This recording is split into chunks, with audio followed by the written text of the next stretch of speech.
क्या 8th pay commission आने से ईपीएफओ के एम्प्लॉइज को भी फायदा मिलने वाला है? क्या एपीएफसी की सैलरी भी दुगना होने वाली है? क्या तिगुना होने वाली है? क्या इंपैक्ट पड़ेगा ईओयू की सैलरी पर? ये सारी बातें हम बहुत क्लियर मैनर में आज इस वीडियो में डिस्कस करने वाले हैं। तो आप लोगों से रिक्वेस्ट करूंगा कि ये वीडियो एंड तक पक्का देखिएगा।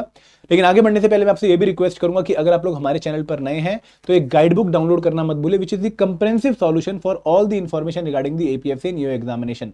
दोस्तों कौन कौन सी बुक्स आपको फॉलो करनी है, डिकोडेड सिलेबस क्या है, सॉल्व पीवाईक्यूज क्या है इस एग्जाम के, वो सारे आपको इस गाइड बुक में मिलने वाले हैं। तो गाइड बुक अभी डाउनलोड कीजिए, लिंक इस वीडियो के डिस्क्रिप्शन में है, अभी अपनी कॉपी सिक्योर कीजिए। तो सब हम बात करते हैं 8th पे कमीशन की। आप लोगों ने ये न्यूज़ सुन ली होगी कि भाई 8th पे कमीशन आ रहा है, कैबिनेट ने अप्रूव कर दिया 8th पे कमीशन और बहुत जल्दी इसका गठन भी हो जाएगा और फ्रॉम 2026 हमें जो 8th पे कमीशन है उसके हिसाब से रिवाइड सैलरी भी देखने को मिलेंगे। एंड दोस्तों आपके मन में भी एक लड्डू फूटा होगा कि यार हम जो ईपीएफओ एपीएफसी एग्जाम की तैयारी कर रहे हैं या फिर ईओ एग्जाम की तैयारी कर रहे हैं, क्या इनके ऊपर भी 8th पे कमीशन का इंपैक्ट पड़ेगा? क्या 8th पे कमीशन आने से इनकी सैलरी भी रिवाइज होंगी और हमें इंक्रीज सैलरी देखने को मिलेगी? दोस्तों आपने ऐसी बहुत सारी वीडियोस देखी होंगी जहां पर इंक्रीज सैलरी की बातें भी करी गई होंगी। तो सबसे पहले आपके मन में क्वेश्चन यही आता है कि भाई क्या ईपीएफओ के इंप्लॉइज को फायदा होगा 8th पे कमीशन का? क्या 8th पे कमीशन कवर्ड होता है ईपीएफओ इंप्लॉइज को कवर करता है ईपीएफओ इंप्लॉइज को? तो बिल्कुल देखो, अगर आपके मन में सवाल है कि will it be applicable to EPFO APFC and EO officer, yes it will be applicable. क्योंकि जब आप एपीएफसी या ईओ जो है रिक्रूटमेंट टाइम की नोटिफिकेशन देखते हैं तो वहां पर आप लोगों को नोटिफिकेशन में जो पे स्केल दिया गया है वहां पर क्लियरली बोला गया है कि जो पे स्केल होता है एक एपीएफसी ऑफिसर का या फिर ईओ ऑफिसर का, that is as per the 7th pay commission. मतलब उस टाइम पर 7th पे कमीशन एप्लीकेबल था जब लास्ट टाइम में नोटिफिकेशन आई थी। तो यहां पर जो पे कमीशन होते हैं उन्हीं के हिसाब से ईओ के या एपीएफसी की सैलरी भी जो है डिसाइड होती है और आपको जो पे स्केल मिलता है आफ्टर क्लियरिंग द एग्जामिनेशन वो 7th पे कमीशन या फिर जो भी लेटेस्ट पे कमीशन होता है उसके हिसाब से मिलता है। तो आप लोगों को पहली बात तो ये टेंशन फ्री हो जाना चाहिए कि भाई आपके ऊपर इंपैक्ट नहीं पड़ेगा, आपके ऊपर इंपैक्ट पड़ने वाला है, बहुत क्लियर इंपैक्ट पड़ने वाला है और आप लोगों की सैलरी भी रिवाइज होगी after the 8th pay commission. अब दोस्तों कितनी सैलरी रिवाइज होगी? देखिए यहाँ पर आप लोगों को पहले समझना पड़ेगा कि इस टाइम पर कितनी सैलरी होती है एक एपीएफसी ऑफिसर की या फिर एक ईओ ऑफिसर की। अगर हम करंट सैलरी की बात करें तो असिस्टेंट प्रोविडेंट फंड कमिश्नर जो कि क्लास ए पोस्ट है, जो कि लेवल 10 पोस्ट है, it is the entry level post in the first class job. और जो आईएएस ऑफिसर होते हैं, जो आईपीएस ऑफिसर होते हैं, वो भी इसी पर्टिकुलर लेवल पे जो है एंट्री करते हैं सेंट्रल गवर्नमेंट सर्विसेज में। और यहाँ पर जो ग्रेड पे है वो है सॉरी जो बेसिक पे वो है 15,600 से लेके 39,100 और जो आपकी ग्रेड पे होती है वो है 5400।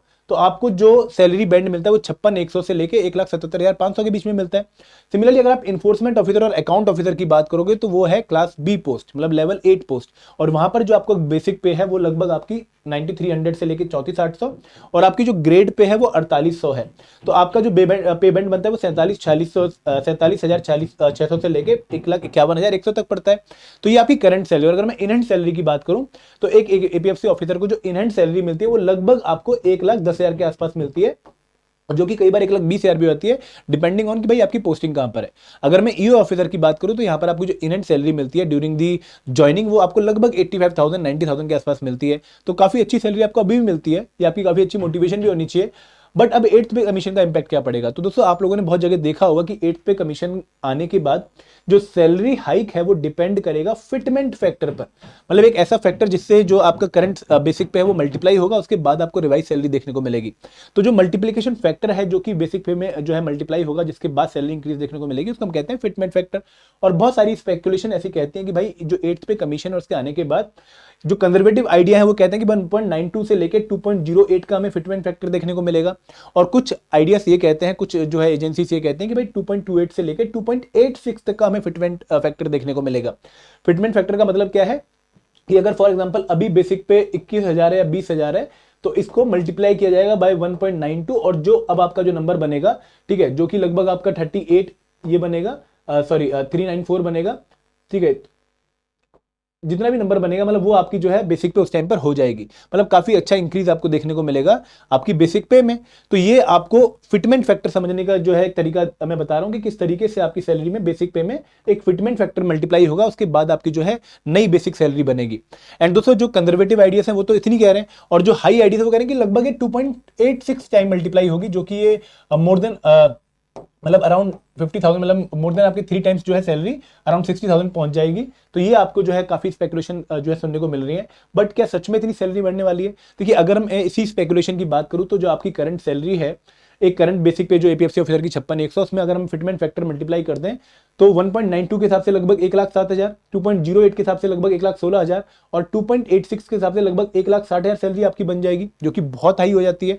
अगर मैं ईओ की बात भी करूं तो ये सैलरी हाईएस्ट एस्टिमेट के हिसाब से 1,36,136 बनने वाली है। तो दोस्तों, इतना ज्यादा इंक्रीज जनरली नहीं होता है जब आप किसी भी नए पे कमीशन को देखते हो। 7th पे कमीशन के हिसाब से बोला गया कि भाई 2.57 का जो है फिटमेंट फैक्टर था। बट आप इसमें जो है एक डीए वाला जो फैक्टर उसको मिस कर जाते हो जब आप सैलरी इंक्रीमेंट के बारे में बात करते हो आफ्टर द ईच पे कमीशन।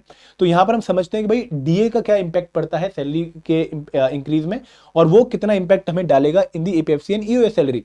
देखिए, अगर मैं एक एपीएफसी की करंट सैलरी की बात करूं जो कि जस्ट आफ्टर ज्वाइनिंग है, ठीक है, यहां पर आपका पे इन बैंड कितना है, 56,100, और आपको कितना महंगाई भत्ता मिल रहा है, 29733, जो कि कितना परसेंट है, जो है 53%।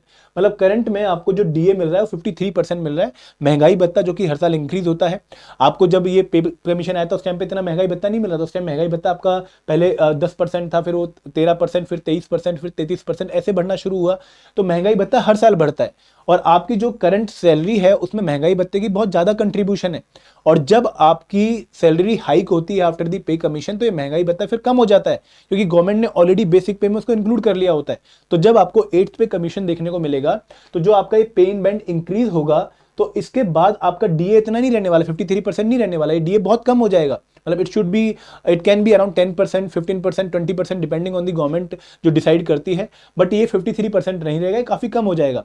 तो जो आपको फिटमेंट फैक्टर के बाद ये बैंड इंक्रीज देखने को मिल रहा है, उसका डीए की जब आप कंट्रीब्यूशन जोड़ेंगे तो सैलरी उतनी ज्यादा नहीं बढ़ेगी जितनी आप करंटली स्पेकुलेट कर रहे हैं। मतलब अगर आप देख रहे हैं कि भाई आपकी जो सैलरी है वो पे इन बैंड आपका 1,60,000 हो जा रहा है, आप जोड़ रहे हो कि भाई उसके बाद मुझे इतना डीए और मिलेगा, उसके बाद मुझे बाकी ट्रांसपोर्ट अलाउंस वगैरह भी मिलेंगे, तो मेरी सैलरी 2 लाख से ऊपर पहुंच जाएगी। दोस्तों, ऐसा नहीं होने वाला है, क्योंकि आपका जो डीए है वो उस टाइम पर इतना इंक्रीज नहीं रहेगा, वो काफी कम हो जाएगा, ठीक है। और आपका पे इन बैंड के ऊपर जो फिर ट्रांसपेरेंट अलायंस वगैरह है वो भी आपको उसी परसेंटेज में देखने को मिलेगा। तो सैलरी आपकी इंक्रीज तो होगी, लेकिन वो कौन सी सैलरी इंक्रीज होगी, लीजिए, वो आपकी ग्रेड पे वाली जो सैलरी है वो इंक्रीज होगी, उसके सॉरी, जो पे इन बैंड वाली वो सैलरी आपकी इंक्रीज होगी, उसके बाद डीए के कंट्रीब्यूशन मिला के आपको जो है मामूली सा और इंपैक्ट देखने को मिलेगा। तो जो आपको मैं सैलरी बता रहा था कि भाई आप लोग इतनी जो है अखबारों में न्यूज़ सुन रहे होंगे कि इतनी सैलरी आपकी इंक्रीज हो जाएगी, इतना आपका जो है फिटमेंट फैक्टर से मल्टीप्लाई होकर आपको 186% का इंक्रीज देखने को मिलेगा, या फिर 108% का इंक्रीज देखने को मिलेगा। वो इंक्रीज इतना नहीं होता, क्योंकि आप इसमें जो है डीए का इंपैक्ट जो है इंक्लूड कर लीजिए, और डीएनएस इंपैक्ट का, डीएनएस अलाउंस का जब आप इंपैक्ट जो है इंक्लूड करेंगे, तो आपकी सैलरी में आपको जो है इंक्रीज जो देखने को मिलेगा वो अप्रोक्सीमेटली 50-60% का ही मैक्सिमम देखने को मिलता है after the 8th pay commission hike, या फिर आफ्टर दी ईच पे कमीशन हाइक। और अगेन ये 50% फिक्स नहीं है, ये वेरी करता है। कुछ पे कमीशन में बहुत अच्छा हाइक भी देखने को मिला है, और कुछ पे कमीशन में कम हाइक भी देखने को मिला है। फॉर एग्जाम्पल, अगर आप 7th पे कमीशन का एक्चुअल इंक्रीमेंट देखेंगे तो वहां पर 20% के आसपास इंक्रीमेंट था, जो कि कंपैरेटिवली बहुत हमें कम दिखता है जब हम देखते हैं कि 2.57 का फिटमेंट फैक्टर की बात कर रहे थे लोग, ठीक है। तो यहां पर अगर मैं आपको एक expected net increase in salary बताऊं फॉर एन एपीएफसी ऑफिसर या फिर ईए officer after the 8th pay commission, तो जो अभी सैलरी है 1,20,000 की, उससे इंक्रीज लगभग 40-50,000 का आपको देखने को मिल सकता है। और जो 1,60,000 से लेकर 1,75,000 की सैलरी आप लोगों की हो सकती है after the 8th pay commission. Again ये बहुत रफ एस्टिमेट है, अभी हमें और इसके बारे में क्लैरिफिकेशन मिलेगी और बेटर आइडिया मिलेगा कि भाई कितना इंक्रीज हो सकता है। और अगर मैं ईओ की सैलरी की बात करूं जो कि अब लगभग 85,000 है, 90,000 है कुछ पर्टिकुलर एरियाज में, वो 1,20,000 से लेकर 1,35,000 के पेमेंट के बीच में आ जाएगी। इतना एक्सपेक्टेड इंक्रीज है। तो दोस्तों, यहाँ पर अगेन आप लोगों ने इसके बारे में अभी कोई फिक्स नंबर जो है डिसाइड नहीं करना है, और फिक्स नंबर पॉसिबल भी नहीं किसी के लिए बताना, क्योंकि जैसे जैसे अभी कमेटीज बैठेंगी और इनके ऊपर स्पेकुलेशन होगी तो एक फिटमेंट फैक्टर बाहर निकल कर आएगा, और फिर आपका डीए मिनिमाइज होगा, तो उसके बाद आपको एक्चुअल जो है फिगर देखने को मिलेगी कि भाई इस पर्टिकुलर बैंड पे, लेवल 10 पे या फिर लेवल 8 पे हमारी अब ये सैलरी होने वाली है। तो यहाँ पर जो सैलरी हमें देखने को लग रही थी कि भाई 1,60,000, फिर उसके ऊपर डीएनएस अलाउंस लगभग 40,000, फिर ट्रांसपेरेंट अलाउंस, फिर ये सैलरी हमारी लगभग 2,20,000, 2,30,000 कई लोग कह रहे थे, जो इतनी सैलरी नहीं होने वाली। ट्रस्ट में इतनी ज़्यादा सैलरी नहीं बढ़ती है, क्योंकि गवर्नमेंट के ऊपर फिर बहुत ज़्यादा खर्चा भी आता है, एक्सचेकर के ऊपर काफ़ी खर्चा आ जाता है और आगे पे कमीशन के ऊपर भी बहुत लोड पड़ता है। तो इतना सैलरी इंक्रीमेंट आपको देखने को नहीं मिलने वाला है।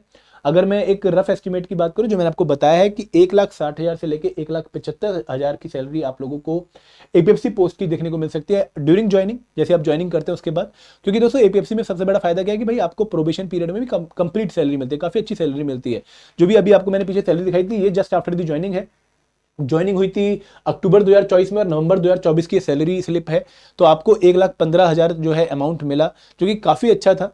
तो यहाँ पर आप लोगों को जो अब इंक्रीमेंट देखने को मिलेगा वो अगेन काफ़ी जो है एक रैशनल मैनर में होगा, बहुत हाई इंक्रीज आपको देखने को नहीं मिलेगा। क्योंकि पे कमीशंस के जब आते हैं तो हल्ला बहुत ज़्यादा हो जाता है कि भाई ये बहुत बड़ा इंक्रीज लेके आएंगे, लेकिन जब पे कमीशन का सैलरी इंक्रीज होती है तो जो उसमें जो डीएनएस अलाउंस है उसको ऑलरेडी इंक्लूड करके आपकी सैलरी इंक्रीज की जाती है, और आपको जो फिर जो नेट इंक्रीज देखने को मिलता है उसमें डीएनएस अलाउंस जो है कम हो जाता है। ठीक है, फॉर एग्जांपल अगर आपका पे इन बैंड लगभग 1 लाख होता है 56,100 से, तो आपका जो डीएनएस अलाउंस है फिर वो 53% नहीं रहेगा, वो आपका मतलब 10% 15% जो भी गवर्नमेंट डिसाइड करेगी उतना ही रहेगा। तो आपके मतलब सैलरी में कितना हुआ, 1,10,000 से 1,15,000 हो गई, जो कि अभी कितनी 56,100 से लेके लगभग अगर आप 53% डीएनएस अलाउंस लगाएं तो इसमें अगर आप 29,000 और जोड़ दें तो लगभग 85,000 के आसपास जो आपका पे इन बैंड बन रहा है, ये आपका लगभग 1,15,000 हो जाएगा। तो ये 200% इंक्रीज नहीं है, ये 2.57% भी इंक्रीज नहीं है, उतना ज्यादा इंक्रीज नहीं जितना कि हमें देखने को मिल रहा है। तो आई होप आपको पिक्चर क्लियर होगी। एंड दोस्तों अगेन मैं बताता हूं कि भाई ये बहुत अच्छी सैलरी है, आप लोगों को मोटिवेटेड हाई रहना चाहिए इस पर्टिकुलर एग्जाम की प्रिपरेशन में, और अपने पूरे एफर्ट डालने चाहिए एग्जाम को क्वालिफाई करने में। जैसे जैसे और पिक्चर क्लियर होगी मैं और भी वीडियो लाके आपको और क्लैरिटी दूंगा, बट अभी आपका फोकस पूरी तरीके से प्रिपरेशन पे रहना चाहिए। एंड दोस्तों अगर आप सेल्फ स्टडी से तैयारी कर रहे हैं आप इस एग्जाम को क्रैक कर सकते हैं, क्योंकि एग्जाम में अभी टाइम है नोटिफिकेशन आने में, और अभी आप अगर बहुत मेहनत कर लेते हैं तो आप आराम से इस एग्जाम को क्रैक कर सकते हैं। अगर आप एक कोर्स के थ्रू एग्जाम को क्रैक करने की सोच रहे हैं तो हमने एक मास्टर कोर्स लॉन्च कर रखा है, जहां पर हम आपको कंप्रेहेंसिवली हर एक कंपोनेंट को कवर करवा रहे हैं। एंड दोस्तों यहाँ पर जितने भी कंपोनेंट्स हैं, क्यूआरई, जीएस, स्पेशल कंपोनेंट, सबको कवर किया गया है क्वालिटी मैनर में। फुल लेंथ मॉक्स भी है और वीकली मेंटर टॉक भी है। यहाँ पर test series plus second course है जो कि यूपीएससी वाले बच्चों के लिए है, जिनका जीएस एंड क्यूआरई प्रिपेयर्ड है, जो चाहते हैं कि भाई इनकी हमें सिर्फ जो है प्रैक्टिस एमसीक्यूज मिल जाए, लेकिन जो स्पेशल कंपोनेंट है अकाउंटेंसी, आयरन, लेबर लॉ, उसका हमें कंप्लीट कोर्स मिल जाए। तो टेस्ट सीरीज प्लस में आप एनरोल कर सकते हैं। एंड तीसरा कोर्स है टेस्ट सीरीज, जहां पर हम आप लोगों को, जिन लोगों ने एक बार सिलेबस कवर कर रखा है, उनको प्रैक्टिस करवा रहे हैं और काफी अच्छे क्यूज आपको देखने को मिलेंगे, फुल लेंथ मॉक्स आपको देखने को मिलेंगे। तो दोस्तों this was the video regarding 8th pay commission impact on APFC and EO salary. I hope आपको काफी क्लैरिटी मिली होगी। मैंने बहुत ही रैशनल मैनर में आपको एक नंबर बताया जो कि फिक्स नहीं है, अगेन चेंज हो सकता है। And this is all for you. Thank you very much. जय हिंद, जय भारत।